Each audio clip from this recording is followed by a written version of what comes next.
All right, so we've been talking about some of the pieces of propaganda that have been coming in the wake of Joe Biden withdrawing our boots on the ground presence in Afghanistan. I've given Biden a lot of credit for doing this, obviously with the caveat that we're likely going to be creating keeping a CIA presence there, intelligence operatives, as well as a lot of our mercenaries that we have operating in Afghanistan. So there's some caveats to this being an actual withdrawal, as well as Biden bragging about our, quote, over the horizon capabilities, meaning he's likely going to continue bombing Afghanistan.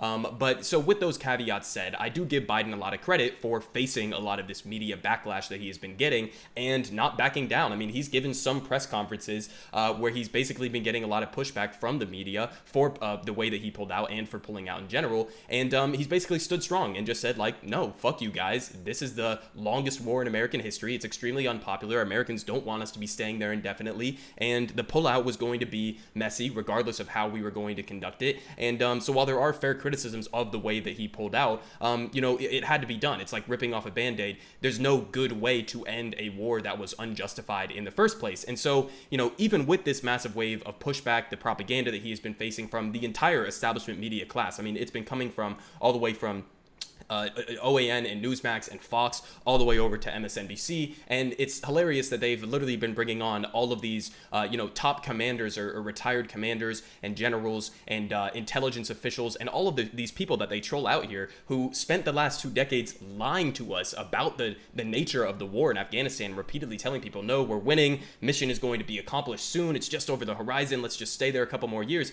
All of these networks have been bringing on a lot of these same shameless liars in order to now come and criticize Joe Biden on his withdrawal. I mean, I literally saw CNN's, it was either Jake Tapper or Jim Sciutto, brought on John goddamn Bolton, the war criminal, to come on and explain how Joe Biden's withdrawal was unjustified and how it's just going to create chaos in the region. So some of the media has been just absolutely laughably absurd in the wake of all of this. But I do have some good news here because we have some new polling data from YouGov and Concerned Veterans for America that is pointing out that Americans, even in the wake, in the face of all this giant wave of propaganda, still support the withdrawal. And so there's been a lot of talk about how this is going to affect the 2022 midterms, how this is going to affect Biden's popularity in the long run. And honestly, I think polls like this show that in the long run, even though in the immediate sense, because there's a chaotic situation that's unfolding, a lot of people are unsure about it, in the long run, this is going to be the right move, and it's probably going to benefit Joe Biden. So, new poll, Americans strongly support Afghanistan withdrawal and want domestic issues prioritized. So,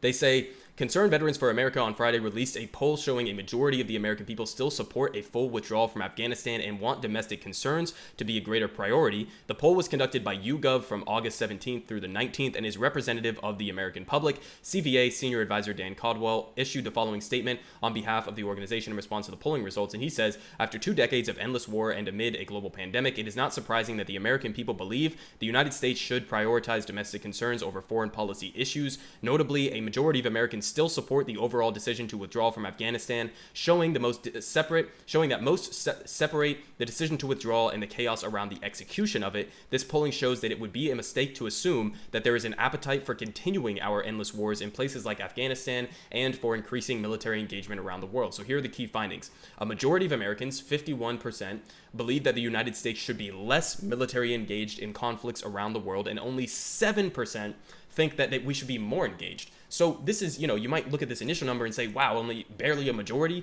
believe that we should be less engaged, but only 7% on the flip side of that think that we should be increasing our imperialist footprint around the world. So that's pretty promising. I mean, that's like what a plus, I'm not going to do the math in my head right now, but a roughly plus 40 in favor of tampering down our military presence around the world versus increasing it. That's pretty good. That basically says to me that your average American is intuitively somewhat anti-imperialist, right?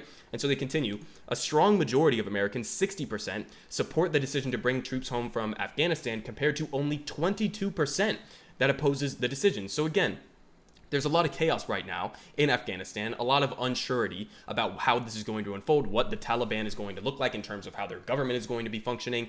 There's a lot of people who are pretty scared right now in this moment, right? Especially with the massive wave of propaganda coming from the media.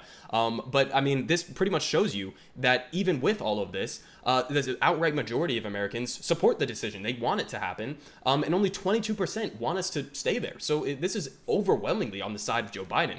And so they continue. Opposition to redeploying American troops to Afghanistan, 47%, far outweighs the support for such a move at 29%, and 2/3 of Americans at 67% think we should prioritize domestic policy issues over foreign policy issues. So this is not, being an isolationist. This is just being an anti-interventionist, being an anti-imperialist. The American public obviously has that edge to them. Nobody wants our money going to, we wasted trillions of dollars on the war in Afghanistan. When all is said and done, we spent over $100 billion propping up this military of the Afghan military that folded within a couple weeks after 2 decades of trying to build it up. We built a government that was really, at the end of the day, wasn't a government. It was a complete fraud government that fell apart instantaneously. You had the president, Afghani, running out of the country with bags of cash. I mean, he left with tens of millions of dollars in cash and just ran away right as the Taliban was showing up to the borders of Kabul. And, none of this is to say that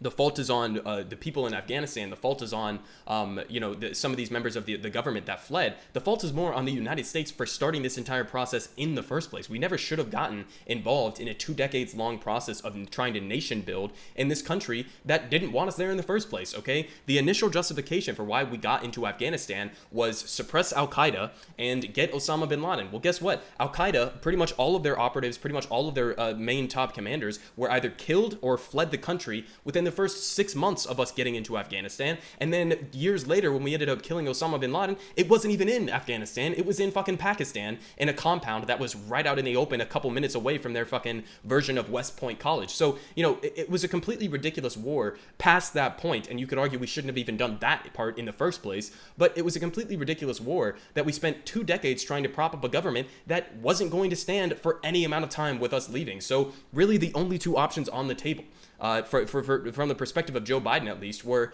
we can either do another surge and try to fight back the Taliban and prop up this fraud government that nobody likes, doesn't have popular support in the country, and that nobody's going to fight for, or we can just rip the Band-Aid off and leave and get out. And yes, it's going to be messy, it's going to be chaotic, but that's war. That's what it looks like to lose a war. And so I got to give credit to Biden for at least taking on a lot of that flack that came from the media and standing strong and actually saying, no, fuck you guys, we're going to end this war. If the American people don't support it, it's pointless to continue this. Let's get out. So credit to Joe Biden on that front, again, with the major caveats of how this is going to unfold. Will he continue bombing campaigns? Will the CIA continue their death squads and their campaigns in there?